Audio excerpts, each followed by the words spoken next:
up, you guys? Welcome back to the reader called How the Grinch Stole Christmas by Dr. Seuss. This is the part 3 today. So let's continue. Page 1.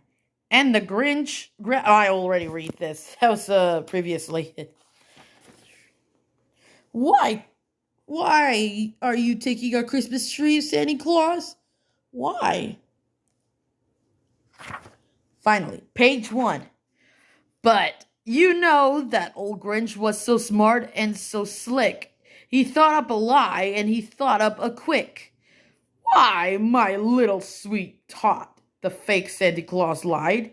There's a light on the Christmas tree that won't light on the side. So I'm taking it home to my workshop, my dear. I'll fix it up there, then I'll bring it back here. That's great. And his fib fooled the child, then he patted her head, and he got her drink, and he sent her to bed. And when Cindy Lou Who went to bed with her cup, he went to the chimney and stuffed the tree up. Page 2. Then the last thing he took was the log for the fire. Then he went up to the chimney himself, the old liar. On their walls he left nothing, but he hooked some wire. It's the same. Never mind. And the one speck of food that he left in the house was the crumb that was even too small for a mouse. Page 3. All right. Then he did the same thing to the other houses, leaving crumbs too much small for the other mouses.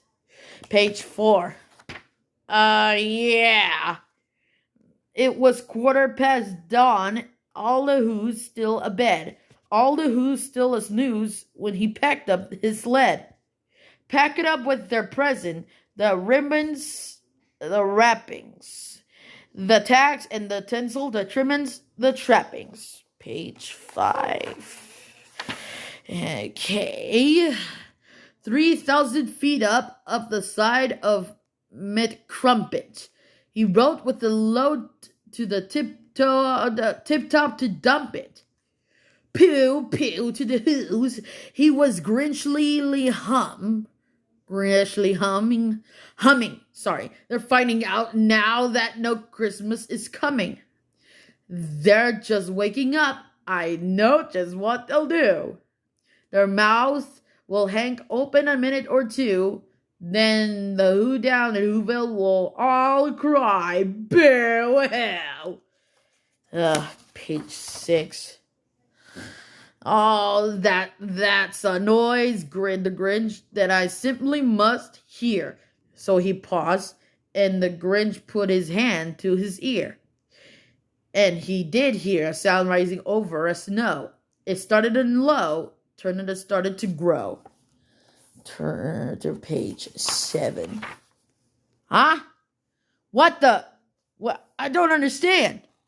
But the sound wasn't sad. Why? The sound sounded merry. It could be so, but it was merry very. He stared down at Whoville. The Grinch popped his eyes. Then he shook. What he saw was a shocking surprise. Page 8. I don't know why the Grinch and Max feel shocking. Every who down in Whoville, with tall and the small, was singing without any presents at all. He hadn't stopped Christmas from coming. It came. Somehow or other, it came just the same. Page 9 or 10. Still 9. And the Grinch, with his Grinch feet ice cold in the snow, stood puzzling and puzzling. How could it be so? It came without ribbons. It came without tags. It came without packages and boxes or bags. And he puzzled 3 hours till his puzzler was sore. Then the Grinch thought of something. he hadn't before. Maybe Christmas, he thought, doesn't come from the store. Maybe Christmas, perhaps, means a little bit more.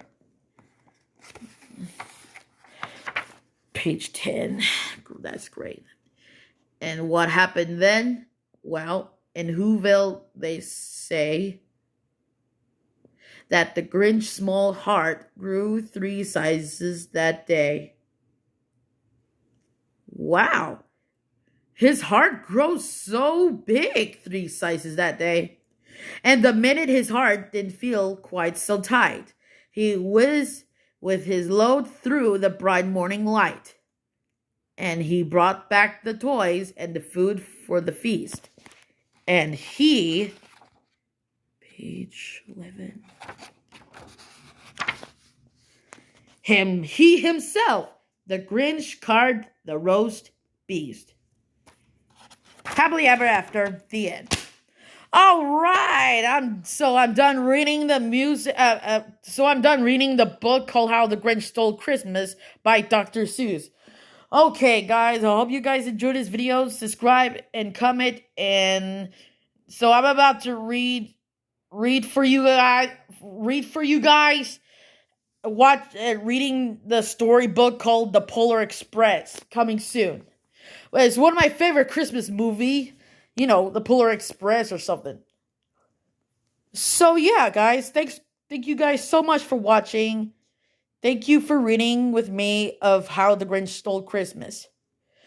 The Polar Express storybook is coming soon. So, see you later. Bye.